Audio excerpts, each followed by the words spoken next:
지난 4월 경찰차의 블랙박스에 찍힌 영상입니다. 자, 지금 왼쪽에 검은색 차량을 좀 주목해서 보시기 바랍니다.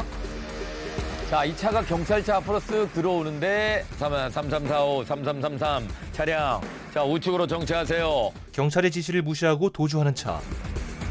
그런데 잠시 후 멈춰서는데요. 자, 그래서 이제 경찰이 내립니다. 그래서 다가가려고 하는데요. 이거 뭐 약 올리는 것도 아니고 또다시 도주합니다. 경찰은 서둘러 쫓아갑니다. 우회전으로 도망을 가는 검은 차량. 꽤 빠른 속도로 가는데? 네. 알고 보니 이 검은 차량의 차주는 운전면허 취소 상태였는데요. 거기에다가 운전자가 안전띠도 안 하고 있는 모습이 확인이 됐습니다. 그래서 이제 가서 확인을 하려고 추격을 하고 있는데요. 급기야 인근에 있는 중고등학교에 진입을 했습니다. 학생들이 다니고 있는 중고등학교에 진입을 해서 쏜살같이 요리조리 막 달리고 있어요. 어떡해. 학생들이 다칠까봐 지금 굉장히 염려스러운 상황인데요. 어머머. 좁은 통로를 지나서 잔디밭까지 헤집으면서 자, 여기서 또 멈추다가 다시 한번 네. 또 도주를 시도합니다. 저긴 찻길도 아닌 것 같아요. 학교 안에서 그것도 찻길도 아닌 곳을 위험천만하게 운전합니다. 깜짝 놀라는 사람들을 아슬아슬하게 지나치고 빠른 속도로 학교를 빠져나가 공사장 옆 골목길을 질주합니다. 위험천만하게 달리고 있습니다. 네, 신호 대기 차량들에게 이제 막힌 상황이죠. 어쩔 수 없이 멈췄습니다. 자, 그래서 이제 재빨리 경찰이 뛰어가는데 경찰이 맨손으로 운전석 유리창을 깨보려 하지만 쉽게 깨지지 않습니다. 이때 또다시 도주하려는 차. 예, 근데 또다시 도주합니다. 앞에 차가 가면 안 되는데. 그죠, 멀리 안 가죠. 꽉 막혀 있어요. 그 다시 쫓아가가지고 막아주세요. 붙잡으러 갔는데 앞차에게 또 도움을 청합니다. 움직여주지 말아주세요. 좋다. 네. 그래서 앞 차량이 이제 뒷 차량을 막고 옆 차량에게도 도와주신 것 같아요. 네, 옆 차량도 잠시만 좀 멈춰주세요. 기발하다. 예, 도망갈 수 있으니까 좀 부탁드립니다. 너무 잘해. 예, 이 시민분들이 도와주는데 그 틈을 또 비집고 또 도망가려고 하는 검은색 차량. 예, 옆 차가 막아줍니다. 저 진짜 위험해. 예. 위험하다. 내릴 생각이 없는 운전자 때문에 경찰은 결국 창문을 뜯기 시작하는데요. 그러자 운전석에 있었던 사람이 나가 전직 격투기 선수야. 경찰을 협박하기까지 하는 운전자. 자, 이번에는 이제 조석 창문도 이제 개방을 합니다. 결국 운전자가 차에서 내렸어요. 근데 상당히 크죠? 차에서 내린 운전자는 한눈에 봐도 거구입니다. 자, 경찰들 위협하니까.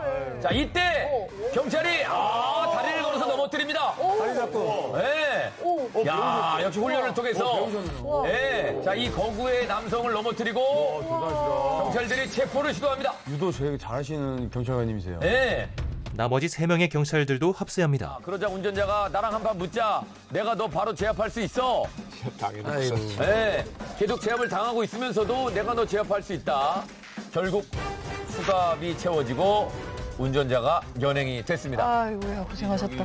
음주 측정 결과 0.079%로 면허 정지 수준이었습니다. 경찰이 확인해 보니까 실제로 이 남성은 전직 격투기 선수 출신이 맞았습니다. 근데 이게 사실 저희 다른 올림픽을 준비하는 레슬링, 유도, 뭐 태권도 이런 선수들은 네네. 체계가 있어서 대학을 나오고 뭐 실업팀이 있잖아요. 종합격투기는 지금 그냥 우리 체육관에서 운동하다 시합을 아무나 나갈 수도 있어요. 그 시합 한 번만 뛰면 격투기 선수가 돼요, 그냥. 누가 뭐 공식적으로 인증하는 데가 없어요. UFC도 마찬가지예요. 제가 봤을 때 제 주변에 진짜 정말 찐으로 운동하는 사람들은 내가 격투기 선수 출신이야. 나는 격투기 선수야라는 말 하지 않고 누군가에게 쓴다는 생각 자체를 안 합니다. 더군다나 저 차에서 내린 남성의 상의에는 혈흔이 묻어 있었다고 합니다. 그래서 경찰이 확인을 해보니까 저 남성이 저렇게 체포되기 전에 약 5시간 전에 인근 술집의 유리창을 깨고 지인을 폭행한 뒤에 달아났다는 사실이 밝혀졌습니다. 심지어 체포한 뒤 조사를 해보니 운전자가 몰던 차량은 본인의 차량도 아니었습니다. 남의 차로 이제 운전을 한 건데요.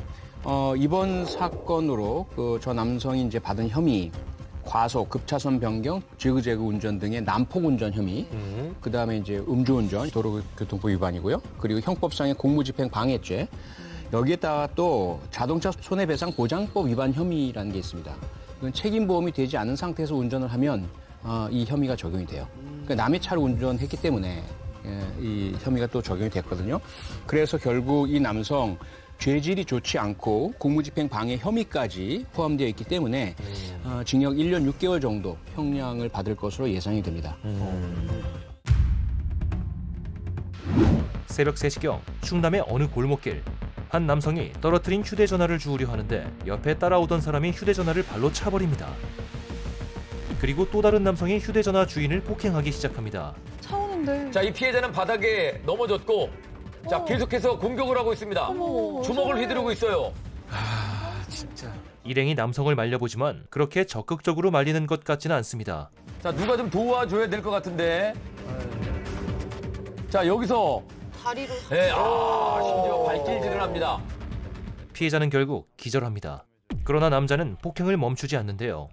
바닥에 쓰러져 있었던 이 피해자는 전화 통화를 하면서 길을 걸어가고 있었습니다. 근데 뒤에서 문신을 한 가해 남성 일행들이 피해자가 통화하는 목소리를 흉내내면서 따라왔다고 합니다. 그러자 이제 피해자가 돌아서서 누구세요? 저 아세요? 라고 물었는데요. 가해자 남성들이 왜 쳐다봐? 라고 시비를 걸기 시작했고 이에 피해자가 경찰에 신고하려고 했습니다. 그때 가해자들이 피해자의 휴대전화를 발로 차고 빼앗아 간 뒤 무차별 폭행을 한 상황입니다. 가해자들은 피해자를 폭행한 후 CCTV가 없는 곳으로 끌고 갔습니다. 피해자는 의식을 잃은 뒤에도 얼굴을 맞았고 결국 전치 8주 진단을 받았습니다. 이 사건 이후에 죽을 수 있다는 두려움에 지금 외출도 못하고 특히 뭐 문신한 남성들만 봐도 숨을 쉴 수 없을 정도로 심각한 이 공황을 일으키면서 트라우마에 시달리고 있다고 합니다. 두 남성은 경찰 수사를 통해서 잡혔습니다. 두 남성은 사촌 형제지간으로 밝혀졌습니다. 더 황당한 사실은요. 가해 남성들이 피해자의 휴대전화를 빼앗아 간 기억은 나지 않지만 피해자가 먼저 시비를 걸었다며 쌍방 과실을 주장했다고 합니다. 저 진술, 자기들이 휴대폰 뺏은 거 기억 안 나고 상대방이 먼저 시비 걸었다라는 진술은 영상을 보기 전에 했던 진술입니다. 경찰관들이 영상을 보여줬어요. 그랬더니 영상을 다 보고 나서는 그제서야 폭행 사실을 인정했다고 합니다. 그래서 가해 남성 중에 특히 직접적으로 앞서 보신 영상에서 막 폭행하던 남자 있잖아요. 30대 남자. 사촌형이거든요, 둘 중에. 사촌형에 대해서는 경찰이 상해 혐의를 적용했고요. 사촌형의 폭행을 말린 행동이 있었잖아요. 잡는 행동. 말린 행동을 하긴 했는데 휴대전화 뺏는 행동을 했던 20대의 사촌 동생에 대해서는 휴대전화를 뺏는 행동을 절도로 적용을 했고요. 폭행 혐의까지 적용을 해서 불구속 송치했습니다. 근데 이제 사촌형의 경우에는요, 상해죄에 가중 요소가 있다고 판단이 됩니다. 그래서 실형이 선고된다면 징역 2년 정도가 예상이 되고요. 사촌 동생의 경우에는 피해자와의 합의가 어떻게 진행이 되었냐에 따라서 집행유예가 선고될 가능성도 있습니다. 예를 들어 저 사촌 형제가 함께 폭행을 한 것으로 인정하면 폭력행위 등 처벌에 관한 법률에 그 공동 폭행죄가 있거든요. 그러면 형량이 훨씬 더 무겁습니다. 같이 둘 다. 그런데 이제 경찰관의 수사 과정에서 함께 폭행을 하진 않았기 때문에 이 공동 폭행죄를 적용할 수는 없었다라고 합니다. 미국 캘리포니아주에서 트럭을 훔쳐 달아나는 절도범이 포착됐습니다. 근데 지금 앞바퀴가 없어요. 왜요? 앞바퀴에 타이어가 터져 있는 상황입니다. 터트렸나 보다.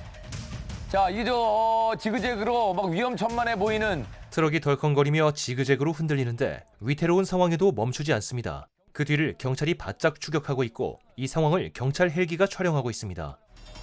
자, 계속해서 주행을 하다 보니까 잠시 후에 이제 타이어 쪽에서 불꽃이 튀기기 시작합니다.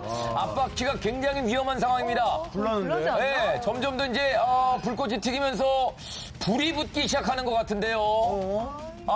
멈춰야 되지 않을까요? 그러나 운전자가 계속해서 운전을 하고 있습니다. 네, 불꽃이 세지더니 이제 차체로 불이 번지기 시작합니다. 자, 굉장히 위험한 상황이죠. 그래서 운전자가 트럭을 멈추게 됩니다. 트럭을 세웠고 그리고 얼른 나와서 지금 도망을 갑니다. 왜 하필이면 산 쪽에다가 멈추냐. 차를 버리고 지금 경사진을 이용해서 도망을 갑니다. 숲을 헤치고. 도망은 뭐 헬기가 있는데. 그러나 지금 도망가는 모습을 헬기가 계속해서 예, 지켜보고 있습니다. 도주범은 담장을 넘고 다른 사람 집에 침입을 시도합니다. 그러나 실패하는데요. 자, 그러나 헬기는 계속 쫓고 있는 모습입니다. 도주범은 점점 지친 모습을 보이는데요. 자, 그리고 이제 경찰들이 드디어 이 절도범을 잡았습니다. 체포가 되는 모습입니다. 하지만 훔친 트럭은 활활 타오르며 전소됐습니다. 이 사건은 20대 절도범이 주유소에서 기름을 넣던 트럭을 훔쳐 달아난 사건인데요. 달아나는 중에 그 경찰이 이 트럭을 멈추기 위해서 스파이크 스트립이라고 있어요. 그 약간 저 송곳처럼, 예, 모처럼 이렇게 튀어나와 있는 거를 바닥에 쫙 설치를 했는데요. 이 트럭이 이제 그걸 밟고 지나간 거죠. 그래서 앞 타이어 2개가 다 터진 겁니다. 저 도주 차량을 차단하기 위해서 하나하나 놓는 시간이 없잖아요. 그래서 한 번에 뿌려지게 이렇게 연결을 해놓은 건데 스파이크 스트립 이거 주로 경찰이나 군에서 타이어를 파손시켜서 이동을 멈추게 하려는 그런 사용되는 장치인데요. 도로 위에 설치해서 차량이 위를 지나갈 때 저게 타이어를 뚫어요. 굉장히 못이 커서. 그래서 단순히 펑크를 내는 게 아니고 뚫어서 아예 그냥 주행을 불가능하게 만드는 건데요. 타이어가 없는 경우에는 자동차 방향 조작이 아까 보신 것처럼 어려워요. 그래서 안 돼, 핸들 조작이. 그래서 영상에 나온 것처럼 지그재그로 운행을 할 수밖에 없는 거고. 굉장히 안타까운 사연이 있는데요. 저 트럭 주인은 20년 동안 트럭 운전을 하면서 모은 돈으로 저 자신의 트럭을 처음 구입한 거였습니다. 하지만 절도범 때문에 소중한 트럭을 하루아침에 잃고 말았습니다. 지금 저렇게 전소된 트럭 주인이 생계를 심지어 이어나가기가 힘든 상황이라고. 근데 저렇게 되면은 저거 물어내야 되는 거 아니에요? 절도범이? 당연히 물어내야 되는데 물어낼 돈이 있었으면 절도를 했겠습니까? 저 트럭 절도범은 결국 경찰의 정지명령 무시하고 도주한 혐의에다가 차량 도난 그 모든 혐의들이 다 적용이 되어서 구속됐고요. 기소가 되었습니다. 오전 6시 40분경 제주도의 어느 거리입니다. 승합차에서 모자와 마스크를 쓴 남성이 내립니다. 자, 그리고 지나가던 여성을 붙잡아 세워요. 너무 무서워. 법무부에서 나왔습니다. 당신은 불법 체류 신고가 들어와서 체포합니다. 절대 타면 안 돼. 이 여성은 이제 중국인 여성이었는데요. 어떡해. 자, 그래서 이제 법무부 직원 또 다른 사람이 이 여성을 차에 태우고 출발합니다. 그로부터 보름 후 다른 지역의 영상입니다. 자, 지금 제일 앞에서 뛰는 사람 있잖아요. 네. 이 사람이 아까 법무부 직원이라고 얘기했던 예, 이 법무부 직원이 갑자기 쫓기는 신세가 됐습니다. 이 남자는 경찰에게 쫓기고 있는 상황입니다. 열심히 도망쳤지만 결국 경찰에게 붙잡힌 남성. 제가 여자 돈을 빼앗았다고요? 네, 그렇습니다. 아니에요. 저는 돈을 뺏진 않았어요. 본인이 법무부 직원이라던 이 남성은 왜 체포된 것일까요? 저 남성의 진짜 정체는요. 응. 피해 여성과 같은 중국인 불법 체류자였습니다. 그러나 피해 여성과는 일면식도 없는 사이였습니다. 이 사건 정말 황당한데요. 자, 범죄를 위해서 어떤 범죄를 저질렀냐면요. 이 남성은요, 피해자의 중국인 전 남친으로부터 피해자를 납치해서 중국으로 돌려보내주는 대가로 약 30만 원을 받기로 했습니다. 30만 원? 30만 원 받으려고 사람을 납치해요? 그래서 출근을 위해서 집을 나선 피해자한테 다가가서 저렇게 법무부 직원이라고 사칭을 하고 납치를 했던 겁니다. 너무 무서웠겠다. 이들은요, 이 피해자를 저렇게 차량 뒷자리에 태운 뒤에 인적이 드문 곳으로 이동을 했는데요. 그 과정에서 여성의 눈을 가리고 손을 묶어서 도망을 못 가게 한 뒤에 머리를 수차례 폭행을 하면서 납치를 했습니다. 왜 불이 왜 때려? 왜 때렸대요? 겁을 주려고? 그리고 나서는 어떻게 해? 네, 원래는요, 이들이 피해자를 납치했다는 동영상을 중국에 있는 전 남친한테 보내주면 끝이에요. 30만 원을 받기로, 그 송금 받기로 약속이 되어 있었다고 합니다. 그런데 막상 영상통화를 통해서 납치한 걸 확인을 해줬더니 이번에는 피해자를 중국까지 돌려보내주고 나서 그것이 확인되어야 돈을 준다라고 말을 바꿨던 겁니다. 그러니까 결국 약속했던 30만 원 전 남친으로부터 지금 당장 받지 못하게 되니까 이들이 아예 피해자의 돈을 뺏기로 결심을 하게 됐습니다.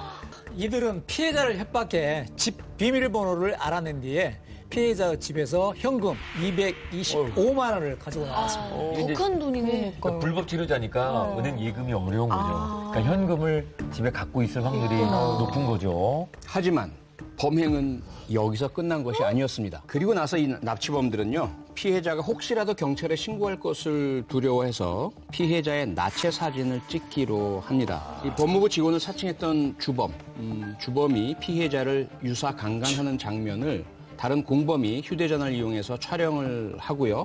이 동영상으로 남겨놓기도 했는데요. 피해 여성은 약 2시간 동안 저 승합차에 갇혀서 유사 강간, 폭행, 또 금품 갈취 등을 당했습니다.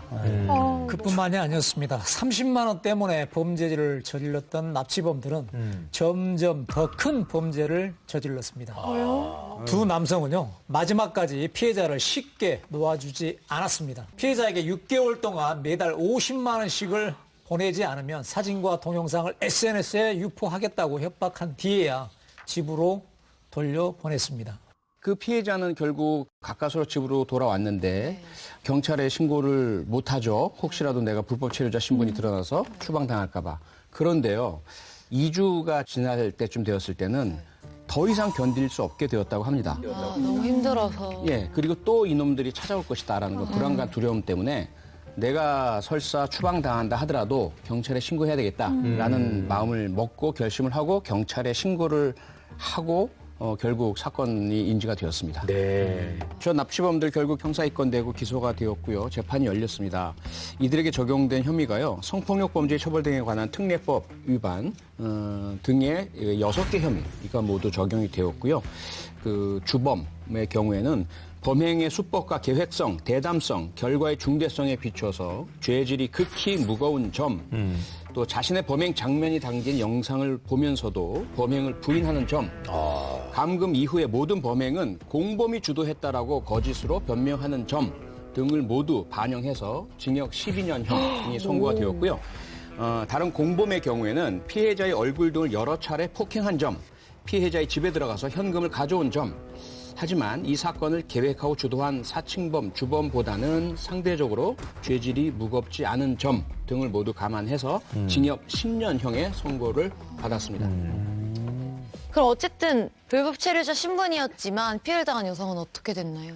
네, 불법 체류자라는 신분 때문에 범죄 신고를 못하는 경우가 많아서 이를 막고자 우리나라에서는 주요 범죄 피해자인 경우 외국인의 신상 정보를 관계기관에 통보하지 않는 제도인 불법 체류자 통보 의무 면제 제도가 시행되고 있습니다.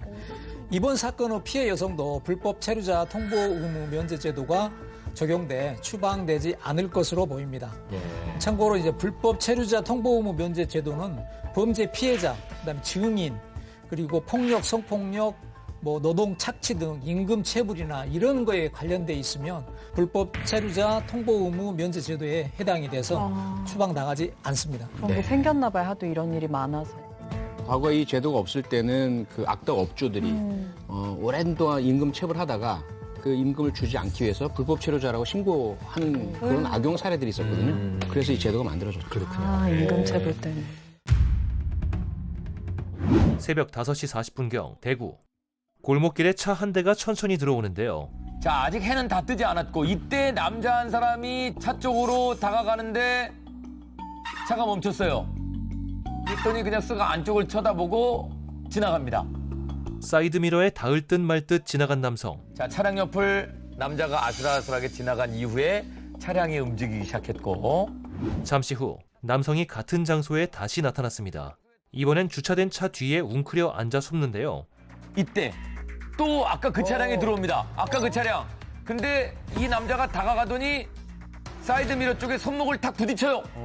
일부러 부딪히는 것 같습니다. 운전자는 놀라서 비상등을 켜고 차를 세웠고 이 남자 따라가면서 유리창문을 툭툭 치더니 저기요. 차가 자기 손목을 쳤다며 항의하기 시작하는 남성. 내 팔을 찢었잖아요. 라면서 따지기 시작합니다.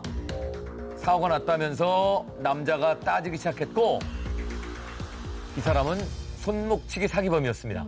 차가 지나갈 때를 기다리다 일부러 사고를 내 돈을 편취하는 수법인데요. 자, 이렇게 손목치기 범이 당신이 나를 쳤어요 라고 항의하는 사이에 휴대폰을 보면서 지나가던 한 남자가 차량으로 다가와서 내가 봤어요. 아이고.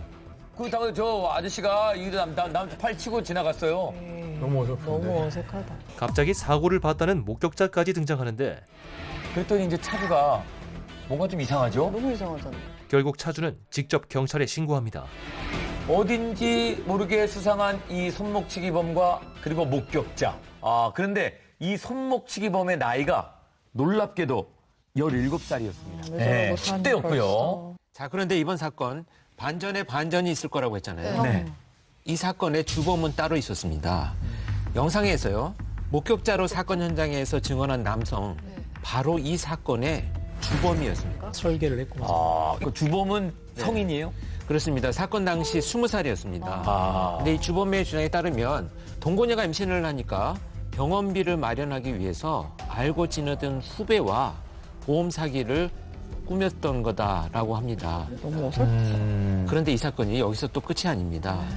보험 사기 일당이 미리 피해 운전자를 타깃으로 정해놨던 겁니다. 일당은 저 남성이 골목을 지나갈 줄 미리 알고 있었습니다. 알고 있었대. 어떻게 알았지? 어떻게? 저 운전자는 30대였었는데요. 네. 저 차의 조수석에는 여성이 함께 타고 있었는데요. 바로 이 여성이 보험 사기 일당의 한패였던 겁니다. 더 놀라운 건 그 여성의 나이가 16살이었습니다. 에? 뭐야? 뭔 소리예요? 16살의 공범이 조수석에 타고 있었던 거죠. 자, 그러니까 손목치기범 주범 그리고 조수석에 탄 여성까지 세 사람이 모두 공범이었던 건데요. 이 세 사람은 어떤 사이입니까? 예, 주범의 동거녀가 임신해서 병원비가 필요하다고 했잖아요. 손목치기를 한 사람은 주범이 아는 후배였고 저 여성 역시 주범 동거녀의 친구였습니다. 근데 어떻게 운전자랑 같이 있는 거죠? 저 차 안에? 어떻게 같이 있게 되었을까요? 처음부터 최종 목적 범죄인 보험 사기 손목치기를 위해서 다른 범죄를 설계를 합니다. 네. 수단으로. 그 설계를 어떻게 했느냐? 매우 치밀하게 꾸몄는데요. 우선 주범이 미성년자인 16살 여성, 그러니까 자기 동거녀의 친구죠. 친구에게 휴대전화에 즉석 만남 앱을 깔도록 합니다. 그러면서 그 앱에서 대상을 물색하죠. 네. 적절한 대상을. 그렇게 해서 저 16세 여성과 30대 남자가 함께 술집에서 만납니다. 술을 한참 마신 다음에 그 여성 공범이 30대 남성에게 우리 집에 가요. 라고 합니다. 그래서 자기가 길을 안내해 주겠다라고 하고 저 골목길로 오게 한 거죠. 남성 운전자는 당연히 음주운전 상태였고요. 그렇게 해서 골목으로 유인하게 됐던 겁니다. 그리고 심지어 미성년자를 만난 거잖아요. 와, 무섭다. 그러니까 지금 같은 길을 2번 지나갔는데 운전자가 좀 의심하진 않았을까요? 네, 사실 그럴 수밖에 없어요. 똑같은 길을 반복해서 와야 됐었잖아요. 근데 첫 번째 범행에서 자기들은 성공하리라 생각했는데 실패했습니다. 갑자기 급정거를 한 바람에. 그리고 나서 다시 와야 될 텐데 그러면 의심을 할 수 있잖아요. 그랬더니 이 여성 공범이 30대 운전자 피해자에게 사실 제가 이사 온 지 얼마 안 돼서 길이 좀 가물가물하네요. 이걸 목인지 저걸 목인지 예. 헷갈렸어요. 예. 다시 저쪽 우회전하시고요. 다시 직진하시고요. 이렇게 해서 그 손목치기 범죄자가 기다리고 있는 그 골목으로 다시 들어오게 했던 거죠. 운전자는 술도 마셨고 그쵸. 또 약간 흥분 상태이기도 하고 그리고 이사 온 지 얼마 안 됐다고 하니 당연히 그냥 그 길 찾는 데만 집중을 했던 거죠. 맞아요. 그래서 의심 없이 다시 그 골목에 왔고 차 뒤에 숨어서 기다리던 손목치기범 이번에는 두 번째는 성공. 실수 없이 차량에 부딪혔던 거죠.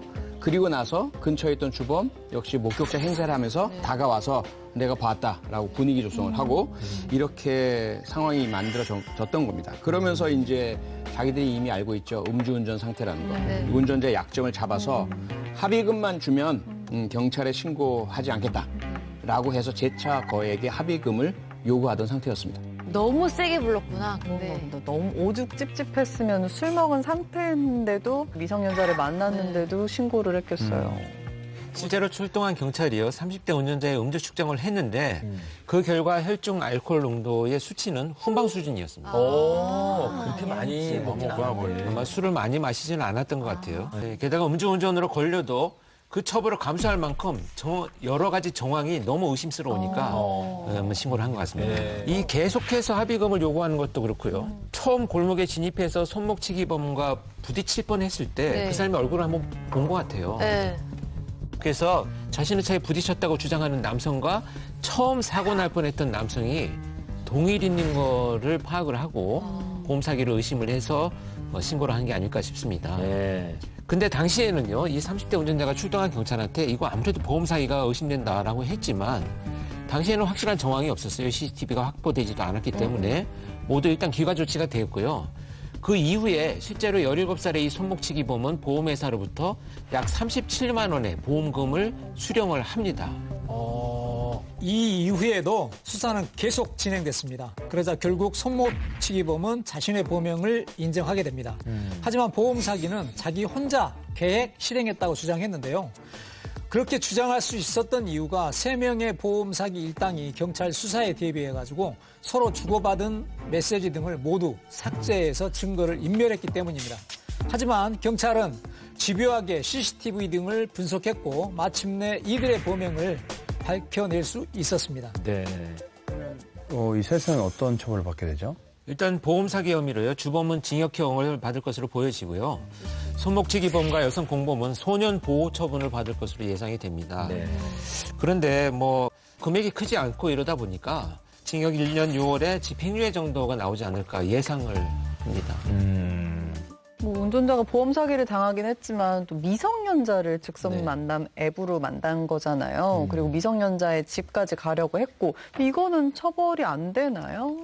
이 사건에서는 만약에 나이를 몰랐다라고 한다면 아니겠지만 16살 나이를 알고 미성년자임을 알고 만나고 성매매에 대한 조건임이 확인된다면 처벌은 피할 수 없을 것으로 보입니다. 보통의 경우에는 19세 미만 미성년자 성매매의 경우 1년 이상 10년 이하의 징역형을 선고받게 되고요. 특히나 아동 청소년의 성매매에 대해서 미수범도 처벌을 합니다. 즉 실제로 성매매 행위까지 이르지 않았다 하더라도 미성년자인 줄 알면서 돈을 주고 성매매를 하겠다는 의사를 표시하면 그때부터 처벌이 가능하거든요. 그다음에 이제 성매매를 권유한 행위도 처벌을 할 수가 있습니다. 자, 여기는 호주 퀸즐랜드주입니다. 새벽 3시 50분쯤에 한 트랙터가 인도 위로 올라옵니다. 그리고 건물 유리창을 부수기 시작합니다. 다 뜯어내네. 유리창을 산산조각 낸 후 한 남성이 트랙터에서 내립니다. 그리고 긴 끈을 들고 상점 안으로 들어가더니 잠시 후 다시 나왔습니다. 트랙터로 복귀를 했고 뭘 묶었나? 야, 계획적이네. 네, 돌아가려는 듯 후진을 하는데 끌고 나오는 걸 보니까 오토바이입니다. 망가져. 부서졌는데? 오토바이 2대가 끌려 나왔어요. 개보다 배꼽이 더 크네, 피해가. 자, 이 트랙터가 유리창을 깬 상점은 오토바이를 파는 곳이었습니다. 인형 뽑기처럼 가져가네요. 네. 트랙터에 오토바이 2대를 매달고 유유히 떠납니다. 이때 순찰 중이던 경찰이 바로 뒤쫓아왔고요. 네, 쫓기는 걸 알더니 바로 이제 오토바이를 털어내고 바로 훔친 오토바이를 버리는 남성. 오토바이를 내동댕이 치고 본격적으로 도주를 하기 시작했습니다. 경찰들이 쫓기 시작했고 이 트랙터 운전자 경찰의 추격을 피하기 위해 기찻길 게이트까지 부수는 트랙터. 기찻길 선로까지 들어갑니다. 정말 위험천만한 상황이죠. 저거 망가지면 나중에 기차 큰일 나면 어떡해. 약 1시간의 아찔한 추격전 끝에 결국 경찰에 체포됐습니다. 이 절도범은 오토바이를 훔치기 위해서 타고 온 저 트랙터 훔친 거야? 인근에 있는 기차역에서 훔친 거였습니다. 트랙터를 먼저 절도한 후 그 트랙터로 오토바이를 훔친 건데요. 그러니까 범죄를 위해서 범죄를 저지른 거죠, 지금. 네, 뿐만 아니라 이 절도범은요, 경찰의 추격을 피하기 위해서 기차역으로 도망을 갔습니다. 네. 그 과정에서 기찻길 입구에 있던 게이트를 완전히 부서뜨렸고요. 또 정차 중에 있던 기차를 들이받기도 했습니다. 게다가 저 트랙터로 선로 위를 달렸기 때문에 선로가 고장나는 바람에 이 지역을 지나가는 모든 열차 운행이 중단이 되어가지고 네, 출근길에 많은 사람들이 피해를 봤다고 합니다. 절도에 비해서 너무나 커다란 피해를 야기했잖아요. 저 절도범, 고의적인 재물 손괴죄, 경찰의 정지 명령에도 불구하고 도주한 죄, 또 위험하게 차량 운행을 한 죄, 철도에 무단 침입을 하고 지장을 초래한 죄 등의 혐의로 기소가 되었습니다.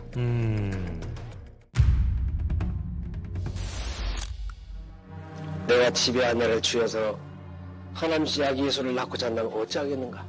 영광이지요. 돌나라는 월급이 없어요. 나는 보혜사 성령 하나님이라.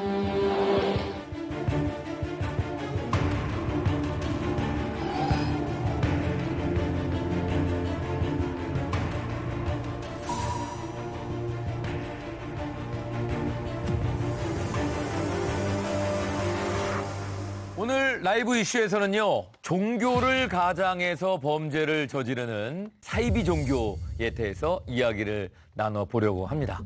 사실 뭐 사이비 종교의 폐해 어제 오늘 이야기가 아니죠. 그런데 최근에는요, 그 수법이 너무 교묘해졌습니다. 대학교에 강의를 가면요, 학생들이 찾아와요. 그러면서 저희가 범죄 심리 동아리인데요, 이러면서. 그럼 얼마나 기특합니까? 그래서 딱 얘기를 하다 보면 특정 사이비 종교에서 온 거예요. 그리고 어떤 지방자치단체나 성인들 대상 강의를 가면요, 일단 아주머니들이 오셔가지고 이렇게 잘 차려입으셨어요. 네. 그러면서 이제 전시회에 뭐 초대한다고 하면서 네. 어린 학생들의 경우에는 무료 과외를 해주겠다. 그리고 요즘 하도 이제 유행하는 MBTI. 이거 무료로 테스트, 무료 심리검사 해주겠다. 이러면서 이제 접근을 해서 친밀한 관계 형성하고 신뢰 얻고, 그리고 나서 이제 서서히 자신의 사이비 종교 쪽으로 끌어들이는 이런 방식들을 많이 사용하고 있고요. 네. 그렇게 해서 끌어들이고 나면은 이들이 이제 무료 노동을 하도록 한다든지, 또는 재산을 헌납하도록 만든다든지, 심지어 성착취까지 나아가는 이런 행태들이 발생하고 있어서 정말 대한민국 사이비 종교 주의보를 발령해야 합니다. 네. 오늘 소개할 사이비 종교는요, 1984년부터 지금까지 무려 40년이 넘게 세계 곳곳에서 자신들의 세력을 이어나가고 있는 집단입니다. 이 사이비 종교의 추악한 민낯을 쓰리캅스의 시점으로 지금부터 낱낱이 파헤쳐 보겠습니다. 한 곳에 모인 수많은 사람들. 창시자로 다 성취하신 우리 하나님께 다같이 긍정!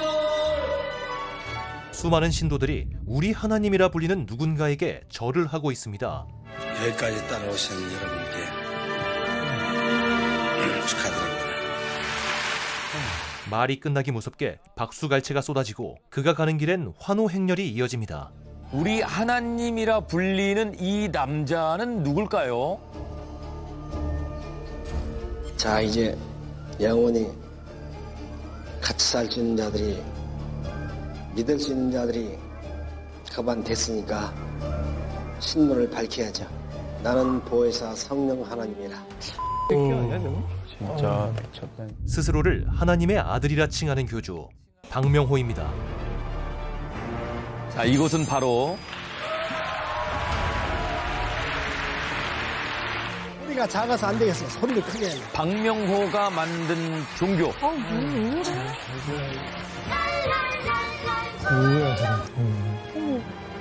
돌나라 한농복구회입니다. 이 돌나라 한농복구회는요, 1984년에 창설된 엘리야 복음 선교원으로 처음에는 본격적인 활동을 시작을 했었습니다.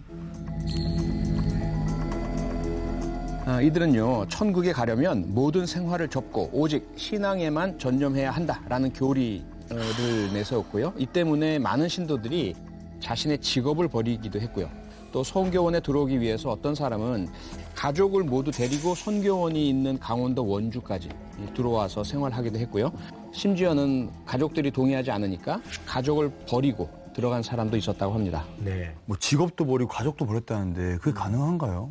그게 가능했던 이유가 있습니다. 그 신도들이요, 이 박명호가 진짜로 하나님의 아들이다라고 믿고 있었기 때문에 가능했던 것인데요. 나는 보혜사 성령 하나님이라. 그렇게 믿게 된 계기가 있습니다. 암에 걸린 환자들이 박명호의 설교를 듣고 나서 암이 낫다, 뭐 이렇게 나서기도 했었고요. 또 어떤 신도는 박명호가 가르쳐준 대로 기도를 했더니 병원에서 사망 선고를 받았던 남편이 기적적으로 살아났다. 뭐 이렇게 간증하게 됐습니다. 그리고 디스크 때문에 8개월 넘게 고생을 하고 있었는데 박명호의 설교에 빠져서 통증을 잊을 수 있었다. 뭐 이렇게 주장하게 됐었고요. 이런 간증들로 박명호는 하나님이 자신의 모든 능력을 넘겨준 하나님의 하나뿐인 아들이자 전지전능한 교주다라고 주장을 했고요. 하나님이여 오직 나를 위해 한 몸을 예비했다. 하나님이 나를 위해 한 몸을 예비했다. 그렇게 맹목적으로 박명호를 믿고 따르는 신도들의 수가 늘어났습니다. 이 신도들이 그 박명호의 설교 때문에 고통이 나았다고 주장을 했는데 그것이 한 번도 의학적, 과학적으로 입증된 적은 없었습니다. 아주 희박한 경우는 플라시보 이펙트라고 해서요. 실제로는 낫지 않았는데 단지 느낌이 나은 것 같은 느낌, 그래 고통이 없는 것 같은 이런 경우들도 있고요. 하지만 가장 많은 경우는 가짜 간증이 가장 많습니다. 연기를 한 거죠. 미리 역할을 부여하기도 하고요. 사실은 아주 오래전에 미국에서 신흥 종교들이 부흥할 때 썼던 방법이에요. 야, 근데 한두 명이 아니고. 진짜 많아요. 이게 왜냐하면 지금 방금 표 소장이 얘기한 것처럼 이런 가짜 간증 같은 걸 해가지고 심리적으로 사람들을 지배하기도 하지만 교묘하게 사회적 상황을 이용하기도 하거든요. 그게 뭐냐 하면 1994년에 이 박명호는 자신의 신도들한테 종말을 예언을 했는데요. 이 세계는 인간의 필설을 교사할 수 없는 무시무시한 전쟁을 할 텐데 그 참 하나님의 말씀을 듣고 안전한 피난처로 간 사람은 살아났고 안 간 사람은 죽겠다고 분명히 선지자가 100년부터 수없이 예언했더라 이 말입니다. 이 무렵에 삼풍백화점과 성수대교가 붕괴되는 사건이 발생했는데요. 대형 사고가 발생을 하면서 마치 박명호의 예언이 정말 어딘가 맞아떨어지는 것처럼 교묘하게 사람들을 속여서 믿게 만드는 거죠. 그럼 이 신도들의 이제 신뢰도는 점점 높아지고 그러면서 종교 이름도 엘리야 복음 선교원에서 돌나라 한농 복구회로 바꿔버렸습니다. 이 시기에. 이때부터 신앙을 빙자해 신도들을 착취하는 집단 생활이 시작됐습니다. 무슨 의미가 있나요? 네, 이게 왜냐하면 돌나라 한농복구회는요, 한국의 농촌을 되살린다는 의미를 갖고 있는 말로 만들어진 이름입니다. 그래서 전쟁에 대비하기 위해서 안전한 피난처를 만들어야 됐잖아요. 그래서 사람들이 발길이 많이 닿지 않았던 농촌의 부지를 자기가 사들이고 그곳에 자신들의 건물을 세우기 위해서 직접 한 땀 한 땀 이 모든 것을 만들어야 했습니다. 이 과정에서 신도들은 직접 농사도 지었고 또 음식도 해결을 했어야 했는데 이때부터 돌나라라는 집단 농장 형태로 운영되기 시작했고 외부로부터 수익금을 벌어들이기 위해서 직접 재배한 유기농 농산물을 팔기도 했습니다. 겉보기엔 평범한 사업체로 둔갑한 건데요. 심지어 이 유기농 사업으로 표창장까지 받기도 했습니다. 종교 활동을 하는 단체인데 지금 농촌을 살리겠다고. 아니 왜 대중들에게 종교라는 색을 싹 지우고 유기농 사업을 하는 곳이라고 포장을 했던 걸까요? 그때는 뭐 먹고 살기 바빠서 그랬을까요? 지금 이런 경우에는 공동체의 이익을 우선한다라는 명분이 있기 때문에 사람들이 거부감 없이 다가설 수 있는 이 종교단체에 들어와서 정말 서로를 위해서 같이 뭔가 내가 열심히 해나가고 미래를 개척할 수 있다라고 하는 믿음을 가지면서 점차점차 이제 이런 종교에 빠져들게 되는 거죠. 그리고 또 한 가지가 저 사이비 종교단체들은 돈이 필요하거든요. 그런데 신도들로부터 재산 헌납받고 노동시키고 해서 다 충분하지 않을 때는 자기들의 사업을 합니다. 그래서 그 사업이 종교와 관련된 것이 아닌 것처럼 합법적인 것인 것처럼 위장하기 위해서 이름도 저렇게 바꾸고요. 마치 조폭이 생존해내기 위해서 겉포장을 합법적인 기업으로 만들면서 뭐 건설업이나 임대업 이런 데 뛰어들듯이 사이비 종교단체들도 저런 식으로 종교가 아닌 합법적인 사업체나 조합이나 이런 것인 것처럼 색깔을 변신하고 위장막을 만들고 이런 예들이 꽤 많습니다. 겉으로 보기에 저 돌나라 한농복구에는 한국의 농촌을 되살리는 노력을 하면서 유기농 식재료를 파는 건전한 종교로 보여졌습니다. 그런데 저 돌나라 어느 날 아무도 예상치 못한 사건이 발생하게 됩니다.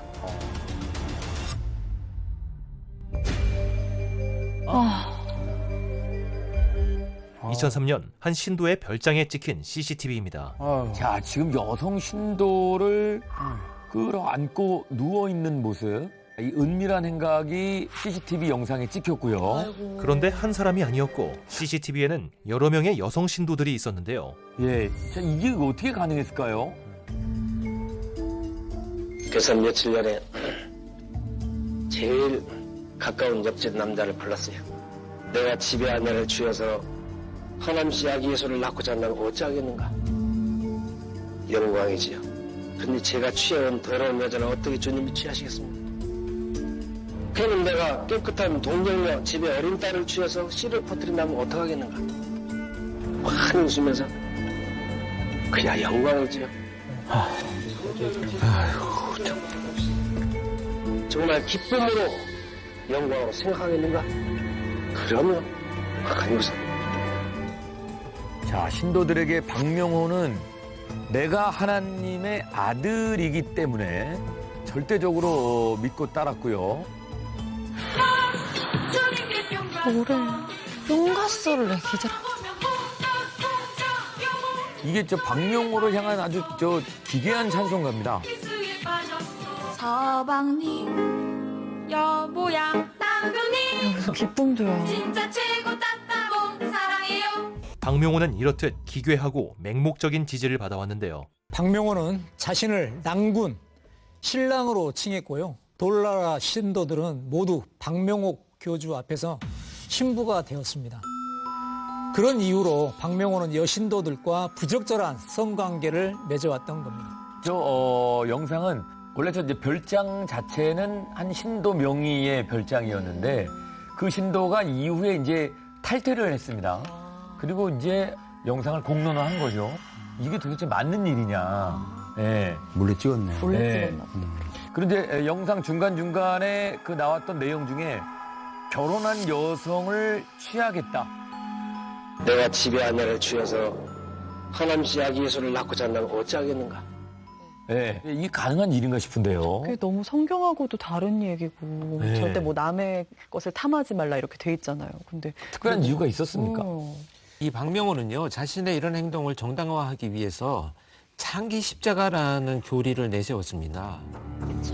근데 이 창기 십자가라는 것은요, 오늘날 인간은 음란의 죄에 빠진 창기다. 그런 존재이기 때문에 마지막 그리스도로 임명된 박명호 자신이 창기와 관계를 맺어서 창기의 죄를 내가 대신 짊어진다. 그러면서 오히려 신도들을 위해서 내가 희생하는 거다라는 합리화나 명분을 만들어가지고 이런 황당한 일이 벌어진 거죠. 모두가 박명호와의 관계를 원했던 것도 아니었고 동의한 것도 아니었습니다. 그러다 보니까 견디지 못하고 돌나라를 탈퇴한 이제 신도 중에 한 명이 스스로가 이제 박명호에게 당한 끔찍한 일을 폭로하게 됐습니다. 그러면서 이 일이 세상 밖에 알려지게 되죠. 창기자가를 저는 강간 면허증이라고 맨날 얘기를 해요. 그러니까 강간을 허가받았잖아요. 그쪽 내부에서는. 그러니까 면허증이죠. 강간할 수 있는 면허증. 그러면서 다른 탈퇴자들도 용기를 내기 시작을 했고요. 여신도 중에 2명은 박명호를 강간치상 그리고 업무상 위력에 의한 간음 혐의로 고소했습니다. 박명호에게 성착취를 당해 고소를 진행했던 한 여성 신도는 돌나라 신도였던 엄마 몰래 혼자서 돌나라에서 탈출을 했는데요. 고소 사건 이후 여성 신도는 엄마로부터 양심을 돈에 팔아먹었다. 하나님을 능멸한 너는 반드시 천벌을 받고 죽을 거다. 라는 등의 모진 말을 들었다고 합니다. 예. 먼저 그 용기를 낸 여성분들 덕분에 다른 피해자도 또 용기를 계속 낼 수 있었던 것 같은데 그래서 고소 결과는 네, 피해자 조사를 하는 과정에서 피해 여신도들이 박명호의 범죄 행위는 그 아기 예수를 낳는 영적 또 종교적 행위라고 자신들을 세뇌시킨 상태에서 이루어진 것이기 때문에 결코 동의한 것이 아니다라고 이제 피해자들이 주장을 했습니다. 그러면서 자신들과 같은 또 다른 피해자들이 다시 발생하지 않도록 반드시 박명호를 엄벌해 달라라고 호소했었는데요. 문제는 당시에 고소를 하게 된 시점에서 해당되는 행위들에 대한 공소시효가 지났다라는 겁니다. 그래서 재판조차 열리지 못했다고 합니다. 돌나라 이 교주도 그렇고 지난번에 그 오목사 사건도 그렇고 이 사이비에서는 꼭 이제 이 성범죄가 같이 발생하는 것 같아요. 예, 특별한 이유가 있을까요? 특히 이 성범죄가 발생하고 나면요, 향후에 탈퇴를 하거나 배신을 하지 못하게 하는 약점이 돼버립니다. 그래서 의도적으로라도 이렇게 이제 그런 약점들을 잡아서 유지해 나가기 위한 어떤 방법 중에 하나로 성범죄가 저질러지기도 하죠. 그리고 이제 사이비 종교 교주들이 주로 권력욕이 많은 자들입니다. 지배 통제 욕구, 성을 통해서 상대방을 내가 지배한다, 상대방을 내가 소유한다, 취한다 이런 개념이라서 상당수의 사이비 종교들이 성폭력을 수반하게 됩니다. 이 박명호는요, 자신의 이런 성추문 사건이 가까스로 사법 조치는 피했다 하더라도 언론을 통해서 이제 공론화되기 시작을 합니다. 그러면서 돌나라 자체도 재정의 어려움이 이제 봉착하게 됩니다. 이런 상황이 돼서 국내 여러 곳에 이제 돌나라 그 마을들을 만들었었는데 그 마을들마다 빚더미 안게 돼요. 겹겹이 쌓인 문제들을 해결하기 위해서 박명호가 어떤 선택을 하게 되는데요. 그 선택은 또 다른 피난처로의 이주였습니다. 박명호가 정한 새로운 안전한 피난처는 대한민국과 지구 반대편에 있는 남미 브라질이었습니다. 우선 이러한 사이비 종교 혹은 뭐 범죄자들도 마찬가지고요. 밀양이든 뭐 이주든 선택을 할 때 두 가지 옵션이 있습니다. 하나는 가까운 것, 동남아시아나 중국 같은 곳을 택하죠. 그런데 만약에 가까이 있게 되면 더 어려운 문제가 봉착할 것이다. 한국의 사법권이 미치게 될 우려가 있다. 그 대사관 등에서 자신들을 감시하고 활동을 어렵게 할 수 있다. 그래서 아마도 선택한 것이 가장 먼 곳, 브라질로 가지 않았을까라는 그런 추정도 저는 개인적으로 좀 하고 있습니다. 빚 때문에 돈도 없었을 텐데 그 많은 신도들을 데리고 어떻게 브라질에 갈 수 있었던 걸까요? 네, 신도들의 헌금으로 이주 자금을 마련을 했습니다. 이렇게 신도들이 조금씩 모은 헌금은 무려 57억 원이나 됐다고 합니다. 예, 자칭 하나님의 아들이라고 주장하는 박명호가 선택한 안전한 피난처. 야, 자, 이 돌나라 신도들이 브라질로 옮겨갔는데요. 이주한 곳은 브라질에서도 아주 척박한 땅이었고 여의도보다 약 40배나 큰 허허벌판이었습니다. 이 땅을 개간하게 시킵니다. 이건 다 이제 신도들의 몫이었고요. 심지어 모래바람까지 부는 황무지였습니다. 신도들이 맨손으로 땅을 일굽니다. 무슨 그리고 이들에게 주어지는 보상은 그 돌나라는 월급이 없어요. 월급이 없어요. 자랑이다. 그렇죠? 아이고 참. 그 70만 원 월급이니까 왜 없느냐? 내 거니까 내가 내일은 무슨 월급 필요합니까? 월급 요구한다는 건 친아들이 아니에요. 그건 종이지. 월급 타령한 사람들 우리 돌나라 하나 없을 거예요. 그야말로 노동 착취입니다. 지금 아까 그 황무지가 이렇게까지 변한 거예요? 네. 자, 그리고 전문가들이 아닌데도 목숨을 걸고 건물을 짓기까지 합니다. 자기는 흙 하나 묻지 않았어요. 깨끗한 옷 입고 늘.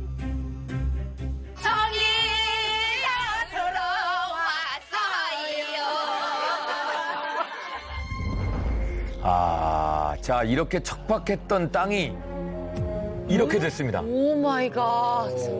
신도들의 노동력을 태워 새로운 왕국이 탄생했습니다. 자, 이곳에서 돌나라 제2막이 시작이 됩니다. 와, 진짜 왕국을 만들었는데 넘어와서. 무슨 말을 하여야 할까? 오, 어여쁜 신도들. 신기한데요. 안장하겠네. 브라질에서도 박명호의 만행은 멈추지 않습니다. 나도 생선기사 결혼하고 싶다. 나랑 결혼할 사람. 이제는 나이는 물론 성별도 가리지 않습니다. 이 사람은 남자예요. 남성 신도들도 여보 낭군이라고 부를 정도로 힙스에 빠졌어 사랑해요 너무너무 긴 시간 동안 이 세뇌는 점점 더 심각해집니다. 저런 공연 되게 많이 한다. 이 새로운 터전은 오직 신도들의 헌신으로 만들어졌습니다. 브라질에 있는 돌나라는 아주 폐쇄적으로 운영되고 있었습니다. 돌나라 마을에 들어가는 입구와 출구는 딱 하나밖에 없었고요. 신도들은 마음대로 밖으로 나가지도 못했습니다. 그리고 예부인들도 교주 박명호의 허락 없인 돌나라 마을 안으로 들어오지 못하는 곳이었습니다.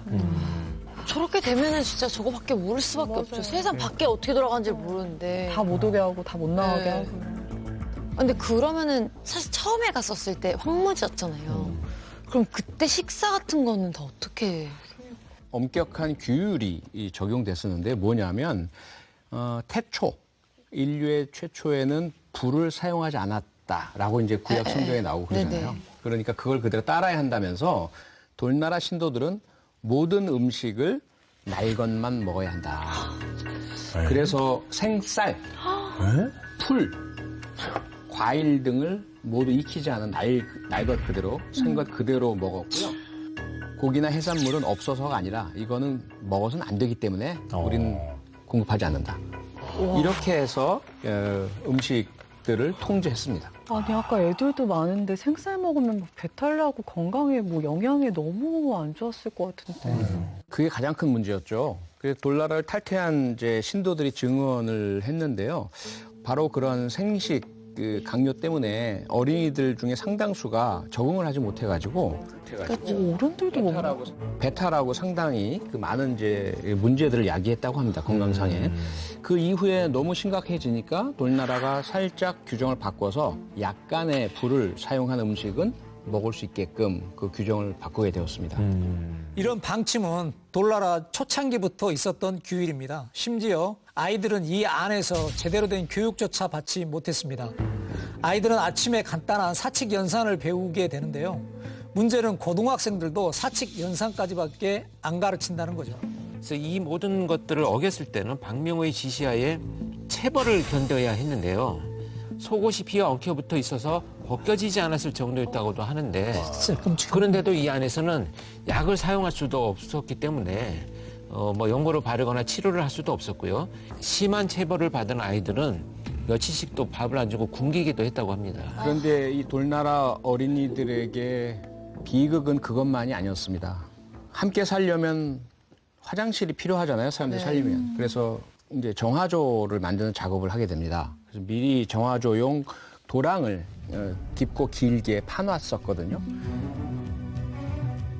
그곳에서 아이들이 놀다가 5명이 숨지는 참사가 발생하게 됩니다. 이 사건은 당시 현지 언론에서도 크게 보도됐습니다. Horas depois, o médico da comunidade foi acionado para tentar fazer os primeiros socorros, mas infelizmente as crianças já estavam sem vidas. 이날 사고로 사망한 아이들 중에서 가장 어린 아이는 6살이었습니다. 6살이면은 뭐 한창 그쯤이면 놀이터 좋아할 나이인데. 그런데 그 더 충격적인 사실은요. 정말 제가 이 내용을 전달을 해드리면서 여러분들이 너무 상처가 입을까 봐 걱정이 될 정도로 안타까운데요. 이 5명의 아이가 매몰된 사건에 대해서 돌나라 내부에서는 어린 자녀들의 희생으로 오히려 돌나라가 똘똘 더 뭉치게 되었다. 주님과 끊을 수 없는 더 튼튼한 하나가 되었다라고 믿음을 가졌다고 합니다. 그리고 아이가 죽은 건 신에게 드리는 예물이다 이렇게 표현을 하면서요. 당시 사건이 발생한 뒤 신도들의 음성을 통해서 돌나라 안에서의 분위기를 파악할 수 있었는데 이런 내용을 정말 한번 들어보시죠. 5명사를 잃고 눈물을 질질 짜면서 내 자녀를 살려달라고 강구하는 그런 부모님을 본 적이 없습니다. 우리 자녀들의 인생의 길을 통해 돌나라가 너희들을 멈추게 되었고 튼튼한 하나가 되게 되었습니다. 오늘 시체가 그 자식일지라도 그 시체를 넘고 넘어 우리는 앞으로 전진밖에 없습니다. 본인의 아이들의 죽음에 감사하다는 신도들의 모습입니다. 심지어 한 부모는요. 자신의 생일에 사고로 아이를 잃었음에도 불구하고 아이들을 먼저 하늘나라로 데려간 것에 대해서 너무 감사하다. 이 교주 덕분에 뭐 최고의 생일 선물을 받았다는 내용의 감사 기도를 올리고 그랬다고 하는데요. 그게 안 되는 정도까지 세뇌가 된 것 정말 같아요. 안타까운 얘기입니다. 예, 가슴이 아픈 얘기죠. 야, 자기 아이가 죽었는데. 너무 무섭다. 이런 사이비 종교는 우리가 어떻게 접근을 해야 될지 조금 당황스럽습니다. 세 분의 의견은 어떻습니까? 가장 큰 문제가 브라질이라는 나라에서는 버려진 황무지를 외국인들이 와서 돈 내고 임차해가지고 개간해 주니까 그거 말릴 이유가 없는 거예요. 그렇죠, 그렇죠. 대한민국이 해결해야 합니다. 대한민국에서 우리 영토를 벗어났습니다라고 할 게 아닙니다. 저건 철저히 조사를 해가지고 우리는 속주주의, 속인주의 다 채택을 하고 있거든요. 하나하나 해당되는 모든 범죄 행위, 성범죄부터 시작해서 아동학대, 뭐 착취, 모든 형태 범죄 행위 다 찾아내서 박명호 반드시 대한민국에 끌고 와서 법에 처단을 내려야 합니다. 저 수많은 사람들이 다 지금 인권 침해 범죄 피해자들이거든요. 구해내야죠. 예. 결국 저런 사이비 종교가 이제 교주가 나이가 들고 세월이 지나가면서 그 끝은 집단 자살이에요. 그러니까 그런 끔찍한 일이 벌어질 가능성이 굉장히 높다라는 것이 사이비 종교의 특징 중에 하나니까 저는 표 교수가 얘기한 것처럼 가서 구출할 수 있다면 뭐 조치를 취해야 되지 않을까 하는 생각도 있습니다. 이거를 종교의 문제로 접근을 할 게 아니고요. 범죄의 문제로 접근을 해야 될 필요가 있다라고 봅니다. 근데 우리는 너무 종교의 이름을 내걸면 범죄 앞에서도 약해져요. 범죄 집단들이 종교의 이름을 내걸고 숱하게 많은 문제들을 야기하는데도 불구하고 선거 때 되면 정치인들 가서 고개 조아리고 펴달라고 하고 그런 태도부터 바꿔야 되고요. 종교 앞에서 약해지지 말아야 됩니다. 종교라 하더라도 범죄는 범죄고 불법은 불법입니다. 정말 그 외로움을 겪고 있는 분들 그리고 위로가 필요한 사람들이 찾는 게 종교고 또 신의 존재가 아닌가 싶은데요. 그런 사람들을 구원을 가장한 달콤한 말로 유혹해서 그 사람들의 인생을 빼앗아 버리는 사이비 종교야말로 꼭 없어져야 되는 그런 존재가 아닌가 싶습니다. 오늘 히든아이 여기서 마치겠습니다. 고맙습니다. 대한민국 제1호 프로파일러 권일용, 한국의 셜록 홈즈라 불리는 경찰학자 표창원, 그리고 수십 년간 현장 경험을 쌓은 강력계 형사 이대우의 예리한 시선을 담은 히든아이는 MBC 에브리원에서 방영 중인데요. CCTV, 경찰 바디캠, 블랙박스 등 영상에 포착된 범죄 사건의 충격적인 비하인드 스토리를 파헤치는 범죄 분석 코멘터리 쇼로 한 가지 사건을 대한민국 범죄 전문가 3명의 시각으로 소개함으로써 범죄에 대한 이해도를 높이는 동시에 효과적인 예방법까지 소개합니다. 언제, 어디서, 누구에게 일어날지 알 수 없는 다양한 범죄 사건을 다루는 히든아이, MBC에서 시청해보시길 추천해드리며 영상 마무리하겠습니다. 감사합니다.